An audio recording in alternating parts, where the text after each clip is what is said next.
Good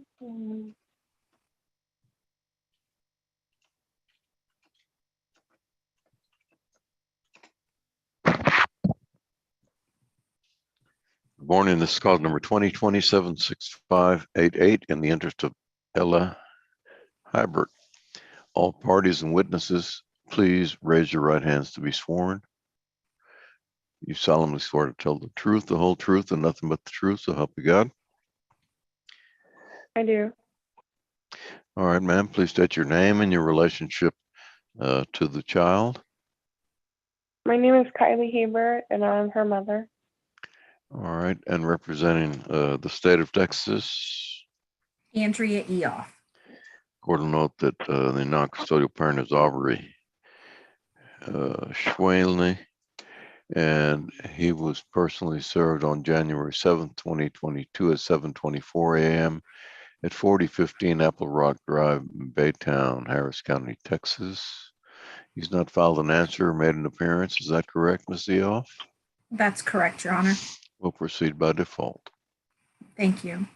At this time, Your Honor, we would like to call Kylie Hebert. Kylie, can you hear me? Yeah. All right. Ms. Hebert, will you please state your name for the record?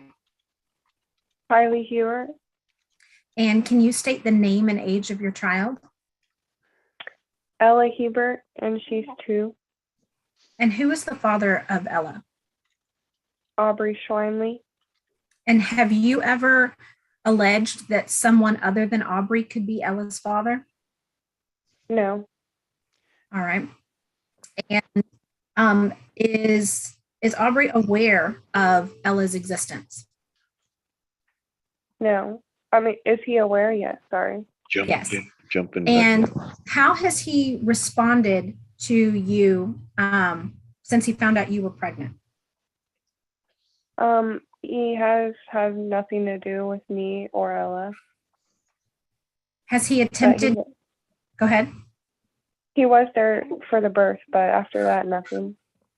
Okay, so he was present for the birth, but he has not interacted with Ella in any way since then. Is that correct? Yes, ma'am. All right. Can you tell me a little bit about the history of kind of violence that you guys have had in your relationship? He has hopped on my car and tried to stop me from leaving. He pulled down my window and punched me in the back of my head. He has grabbed my arm and tried to not let me get in my car. He's punched out the back of my window. He's pulled my hair, thrown me on the floor in an argument. He's given me multiple bruises. He's slapped me. Yeah. Okay. Have you ever gone to the police about any of the things that Aubrey did to you? I went to the police for the damage to my car and my phone, and they gave me a protective order. Okay, and the police issued a protective order for you? Yes, ma'am. So do you feel like if Aubrey has your phone number and your address, that you will be at risk of him threatening you or potentially causing you or your child harm or injury? Yeah. Are you asking the Ms. court? Eoff, let me interrupt here. Why are we appointing him joint managing conservator? We can change that to sole, Your Honor. At this point in time, we had set up joint managing conservatorship with a phased possession schedule in the hopes that things might change in the future, but we can change that to sole. It doesn't sound like they have that type of relationship where they can be joint managing conservators. So I think that should be changed to sole and possessory. All right, we can do that. Would you also like a finding of family violence, Your Honor? If you want to put it in there, this seems to have been. Okay, we can do that. So Kylie, on your testimony and what you've heard the judge talk about, would you be comfortable with the court appointing you as the sole managing conservator for Ella and Aubrey, a possessory conservator? All right. What does that exactly mean? It means that you would, it's like we talked about earlier, you would designate the child's primary residence and you would have all of the decision making, all of the legal decision making power for your child, and you would be kind of her sole legal guardian, but he would still have to pay support. And then we could outline the visitation that we talked about. Okay, yes, ma'am. Okay. All right, so let's talk about that visitation for a moment.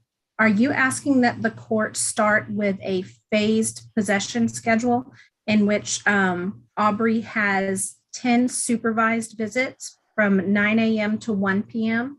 at Mont Bellevue City Park, followed by 10 unsupervised visits from 9 a.m. to 1 p.m.? And then if he completes those 2 phases, then have 10 unsupervised visits from 9 a.m. to 6 p.m., and then 10 overnights before he be allowed to have a standard possession order? Yes. All right. And let's switch for a moment and talk about the financial side of this. How is Ella currently covered for health insurance? Medicaid. All right. And are you asking the court to order that you continue providing that? Yes. All right. And what do you know about Aubrey's employment? I know that he works for Brock and does scaffolding. All right. And do you have any reason to believe that he makes more than minimum wage? No. All right. Are you asking the court to calculate and award child support in the amount of $190 a month to begin on June 1st, 2022, based on the minimum wage presumption? Yes, ma'am. And are you asking the court to order him to pay $56 a month in medical support? Yes, ma'am. And is it true that Aubrey has one other child that he's currently ordered to support, and that that child has been taken into consideration when calculating these numbers? Yes, ma'am. All right. And are you asking the court to award retroactive child support from the time period of Ella's birth to today in the amount of $5,600? Yes, ma'am.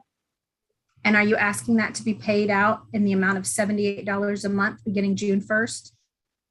Yes, ma'am. And do you believe that an order containing the terms we've talked about would be in your child's best interest? Yes, ma'am. All right. And are you asking the court to make an order and like that and enter it today? Yes. Thank you. I have no further questions and pass the witness, Your Honor. All right, the court will approve the order as discussed. You're gonna draw up a new one, and she needs to hang on so she can sign it, right? Yes, Your Honor.